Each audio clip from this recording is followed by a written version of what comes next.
So, in today's session, we are going to learn about what are the common transport protocol for HL7 messages. And this is one of the most asked questions. And if you're an HL7 developer or any integration developer, this is one of the most asked questions, and people get confused because we are not a networking guy. But as an HL7 developer, you should know this is a basic if you are using any integration engine. Now, I'm going to explain it in a very funny and simple way. Imagine like you might be using multiple social media apps like WhatsApp, yep, FaceTime and everything. I'm going to text to one of my friend. Hi, I am Sachin's fan and Messi's fan. Okay. I I I love biryani. I'm going to type this and text it to my friend. How I am going to send it? How the message from my WhatsApp reaches my friend's WhatsApp? So with my mobile data. So this is one of the protocol, or this is one way I'm communicating it to my friend. It doesn't go directly from my WhatsApp to another, right? So what are the common transport protocols of an HL7 message type? So this is one protocol with my mobile data. Sometimes if there is no mobile data, I will use my Wi-Fi. Even sometimes if there is mobile data, but for faster communications, I'll use Wi-Fi. If there is no mobile data, no Wi-Fi, in some rare scenarios, I use this Bluetooth. I used to play some games by connecting my friend's phone with the Bluetooth.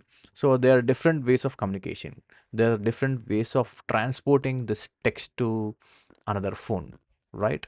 In a similar way, we are going to transport HL7 messages through different applications. For example, it can be Epic to another EMR, Meditech or Cerner, or it can be between different integration engines. I worked on all of this. So I mentioned there are like many other integration engines, like 10 to 15. So I don't want to mention and confuse you, as we are only discussing about transport protocols. So an HL7 message. Again, if you say what HL7 message, any type of HL7 message. For example, I'm going to pick this sample from here and I'll come back to the template. Yep, this is the one. So now we are sending, hi, I am Sachin's fan and Mrs. Fan. I love biryani. Now I am sending this HL7 message. How this is going to transport? In here, we are going to use mobile data, but in HL7, we are going to use TCP/IP protocol. So for just to cover this topic, there'll be thousands of videos available in YouTube. So I don't want to confuse you explaining about this. You should remember this is a basic protocol. Like 95% of the time, you are going to use TCP/IP protocol and SFTP, Secure File Transfer Protocol. Remember, when you're connecting to Wi-Fi, they will ask a password. Similarly, over here, if one engine is transferring file to another engine, to access that, you need to have password. Means it is password protected. Okay, and another one is MLLP. So they are like different versions of protocols. I'm going to touch the basic points because if I go deep, I studied around 2 years about different protocols. This simple TCP handshake, they are like thousands of pages on how it's going to happen. Yep. So as an HL7 developer, you don't need to remember everything. If you are a networking guy, you need to remember. But as an HL7 developer, what you need to remember and what you need to ask, like answer in the interview, I'm going to provide those basic details. So we are going to discuss about MLLP first. Like it is a minimal layer, lower layer protocol. So this is used to transfer files directly. Like how it works is like it wraps the HL7 message in a plain file. I'll just zoom it over so you can see that. It wraps the HL7 in a plain file which starts with VT, ends with FR. You can ignore all these points. Okay, like most common for HL7 is like real-time messaging. You're not doing any encryption, you're not doing any decryption, you're not protecting it for with the password and everything. So it's like I'm sending it and receiving it directly without any changes. So it's very simple and very normal way of message transfers. So if you are jumping to SFTP, you are transferring in the base of file, but what it is, a secure file, a password protected file. Like when you want to access the data, it asks for password. That's a basic thing I want to explain on the top layer. So if what is the main purpose, like bulk messages, they are like 1,000 messages or like 1 lakh messages which are sending. So they will save all those 1,000 messages in a single file, zip it and send it. So these are the basic things like nightly reports, like when they are like overnight reports which will run the whole day. On the next day, all those files are dumped into the other server. So it is very secure, good for bulk transfers. There are a lot of pros for SFTP, but not used every time. Most of the data transfers generally happen in real time. Like when you ask me what is TCP/IP, I say it is Transmission Control Protocol, Internet Protocol. You might be confusing what is TCP, what is IP. Uh, there are a lot of videos in YouTube. Go and watch it, but don't watch it too much because you are not a networking guy. Watch it only till the perspective of HL7 interview question.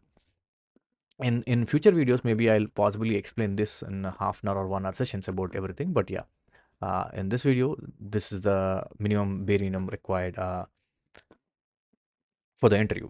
So this is one of the basic networking protocol, and in my experience, I can say 90% of the time you will be using it. Okay, 90% of the time. And what about REST API? Yes, you are going to use REST API mostly in FHIR, or if you're pushing data to any web server, like you will be going to use SOAP, a lot of other things. And yep, these are the basic things you can say in the interview. Don't go too deep. The basic concepts which you want to remember, and I'll post all the details about the connections and how it works, so you can easily answer in the interview.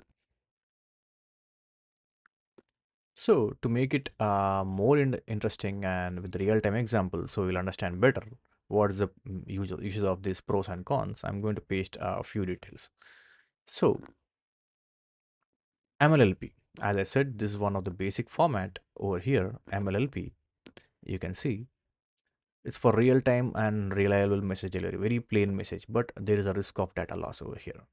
And secure data transfers across network, like a SOAP, REST API, like when you're posting something to web services FHIR, as I mainly said over here again, REST API FHIR, so you're going to use it. If you know what is REST API, you can easily understand what it is. And if you are trying to, I have a FHIR tutorial, even you can jump over there and you will understand what is REST API is. So it goes with the encryption and it is very secured, not like the MLLP. MLLP I used once in my 10 years of experience, so ignore that. And like if there is any bulk data transfer, you are going to use SFTP and FTP files. But most of the time, TCP/IP. So TCP/IP is not some rocket science. You will get an IP port. So what I used to explain to my students about TCP/IP, what is TCP/IP? You will get an address, right? For example, if you are living in some particular place, you have your home address, pin code, and everything, right? Similarly, in TCP/IP, you will get the IP port like 198.68.72. Whatever it is, and the port 2001. Okay, I'll go with some real-time port 8001. Okay, so you'll get the IP and port. So in the Amazon website, you're going to paste the address and pin code, so your orders get delivered. Similarly, in the TCP/IP section, you're going to paste it and your message will be sent. That's it. You don't need to think much about that. Most of the people who are watching this video, they know about this, but yeah, I'm actually explaining it for rookies who don't know, who never worked on integration engines. So this would be the most used.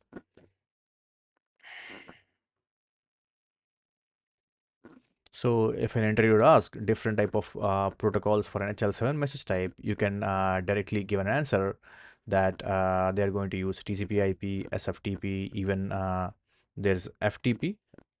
FTP is nothing but file transfer protocol. It is without password, MLLP, and REST APIs and everything. If you want to give the details, you can give it, but for a basic questions, answer in a basic way. Even that's a tactic.